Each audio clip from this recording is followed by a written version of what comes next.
As the seasons start to transition, we find ourselves spending a lot more time indoors. Naturally, it gets colder, it's starting to rain more, and the beautiful days like today, we find ourselves outdoors, which is wonderful.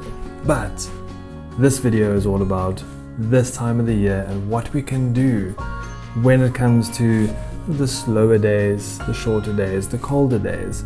So this video is all about the 10 things I do every autumn to get better prepared for the winter season ahead, as well as to reflect on the summer that was. So let's get straight into it. And my 10th most important tip for this time of the year is to grab a good cup of whatever it is that you like.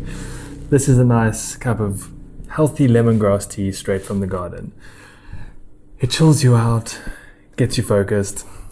Get a piece of pen and paper, get into a comfy spot, and write down everything from your past growing season.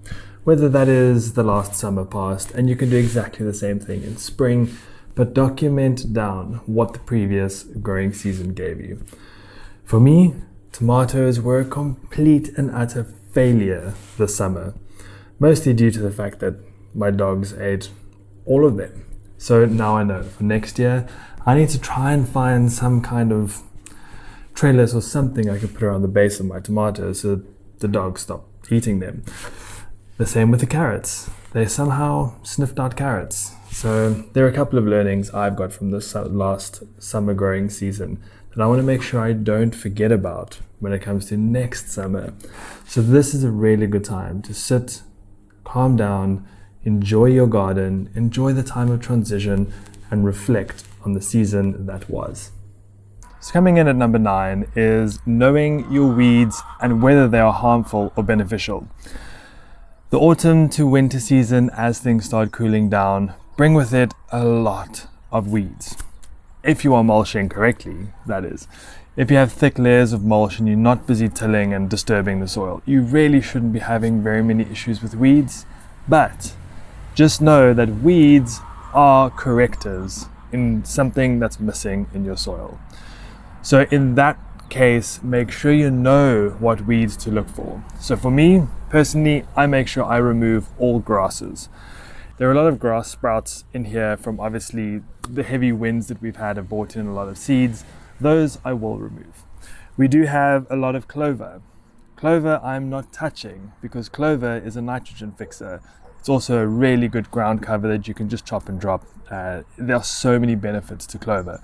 So those I will not touch. We then have a couple of other types of weeds which, where I am, sandy soil, they have very, very dense fibrous roots. And what they do is they hold the soil together. As soon as you remove those, you're back to sandy soil. Year on year, if you keep them and you just keep stomping those weeds down or cutting them and dropping them, those fibrous roots are going to break down and stay there. The next time they're going to do the same, and with time your soil is going to become less sandy so that you can get more water retention and more nutrient retention in your soils. And then you've got things like dandelions, and if you haven't caught onto the dandelion train yet, now's the time. You can make teas, you can eat the whole plant from flowers to leaves to roots. You can even make dandelion root coffee. If you see them in the garden, don't remove them. They are mining nutrients from really, really deep in the ground. And chances are, if you try and pull it out, you're not going to get the root out in any case because they are so deep.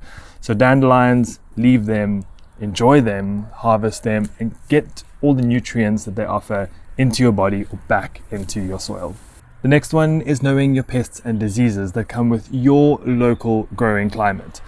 Where I am, we suffer tremendously with rust. I'm sitting next to a row of garlic that strings all the way down here, and this is one of the crops that struggle a lot with rust during the winter season because it's cold, damp, and we get a lot of rain.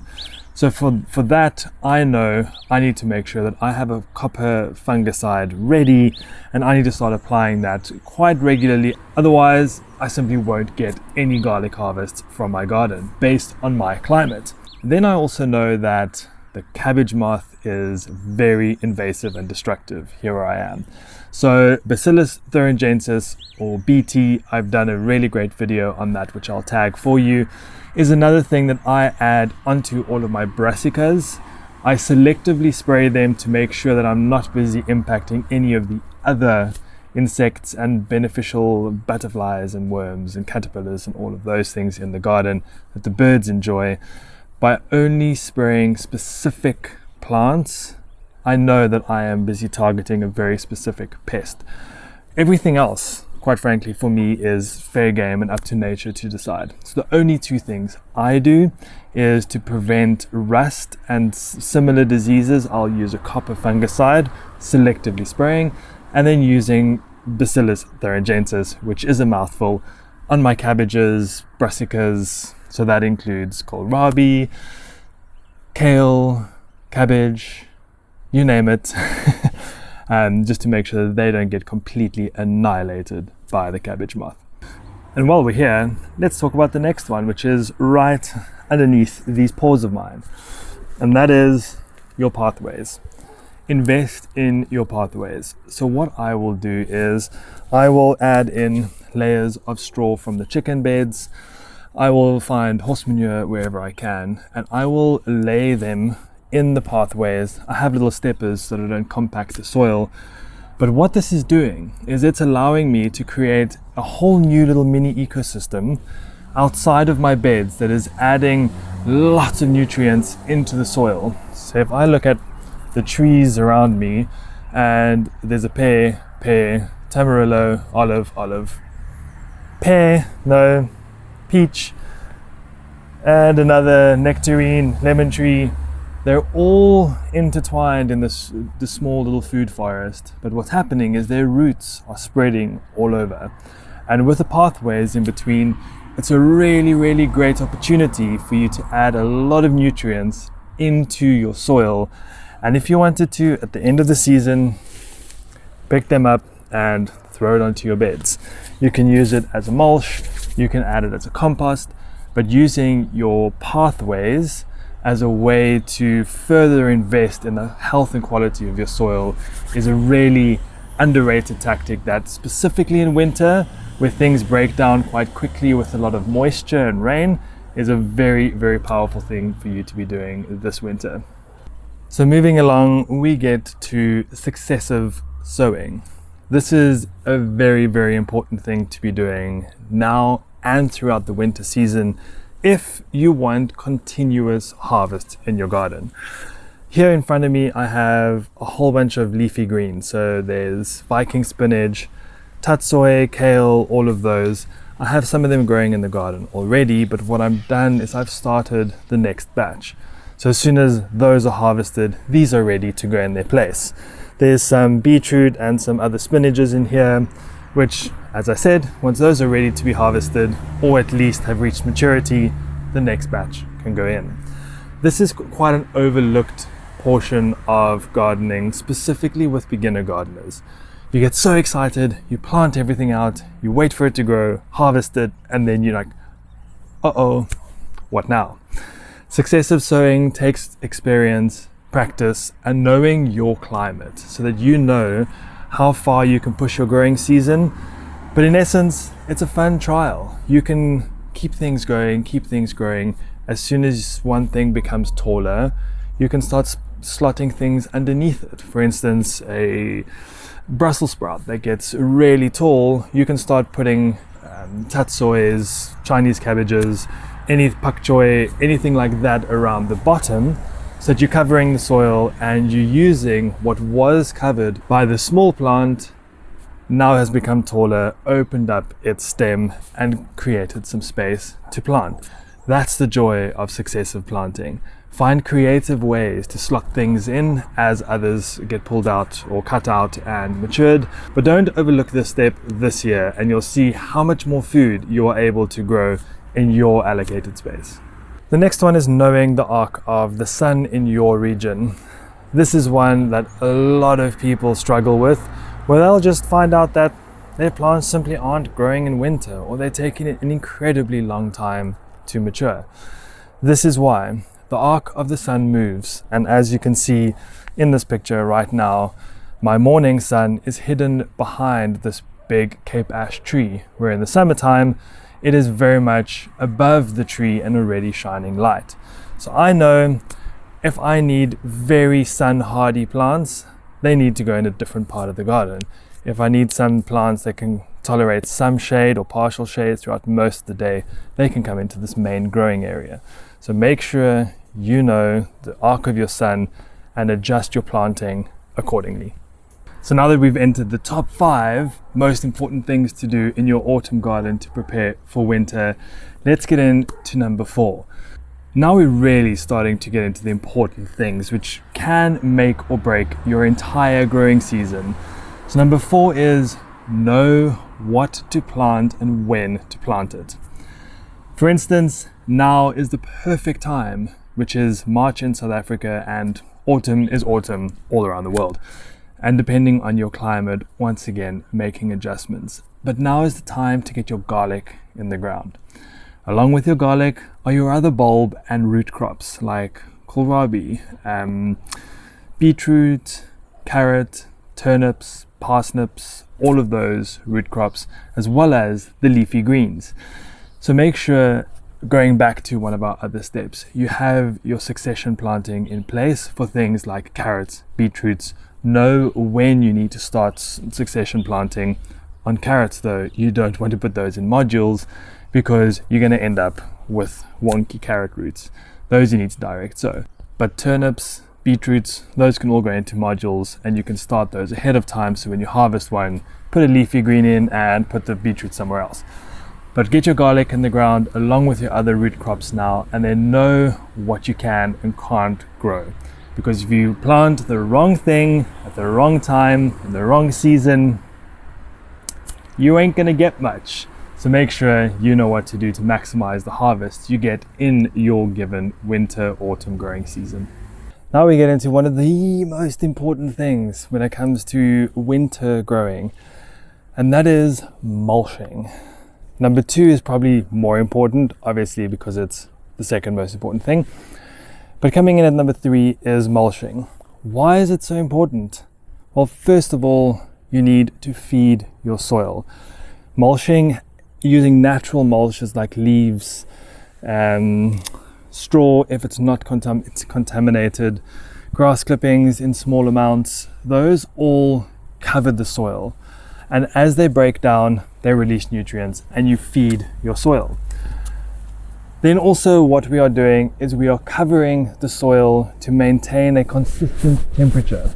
What you don't want for this time of the year is for there to be a slight spike in the temperature and your sensitive winter leafy greens go to seed and start bolting. If you have a nice thick layer of mulch, what that's going to do is it's going to keep the soil at an even temperature. As things start to warm up towards the end of winter, it'll be gradual and consistent.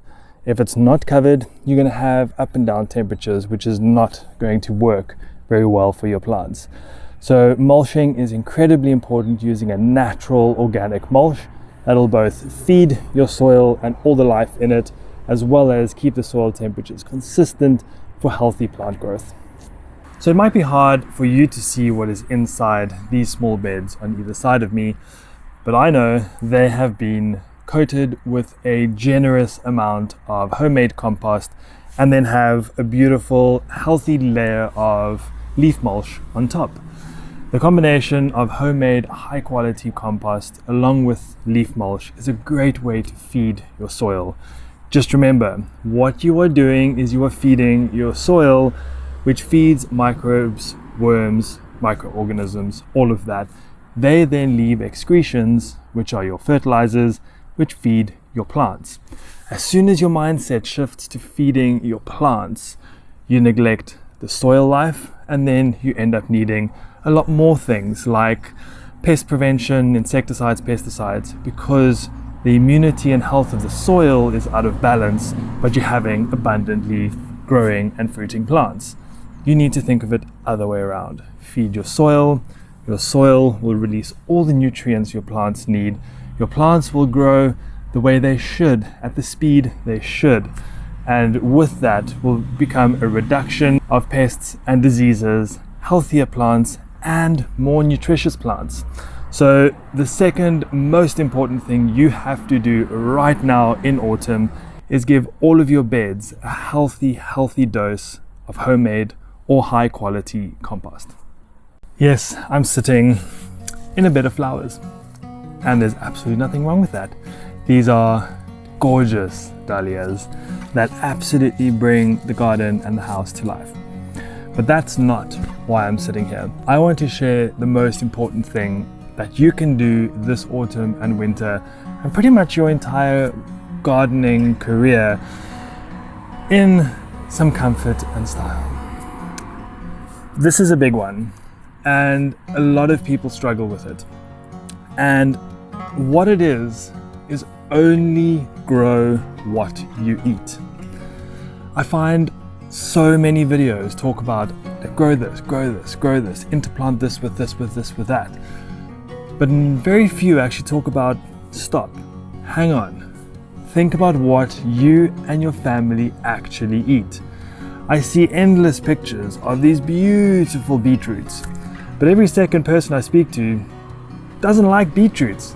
So why are you growing beetroot if you don't like it? Whether it's the greens, some people just don't like the earthy taste of the greens, or the roots, not a lot of people like the roots.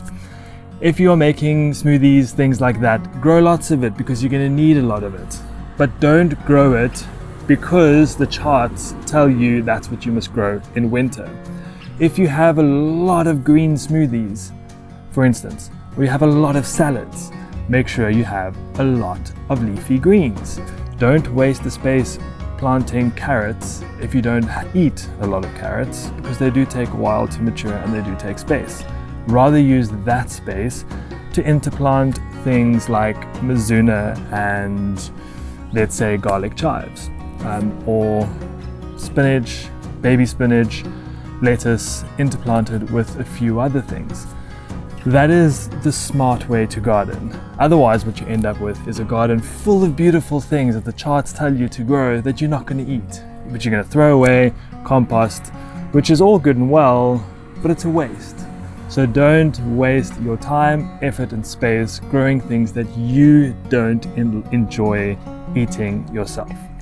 Keep that in mind this autumn and winter and the rest of your growing passion, because I promise you, it will make a huge difference in the way you approach how you garden, how you grow, and what you grow. So enjoy what you're going to harvest, because it's going to be what you love, and don't give in to what those charts tell you have to plant, because you don't.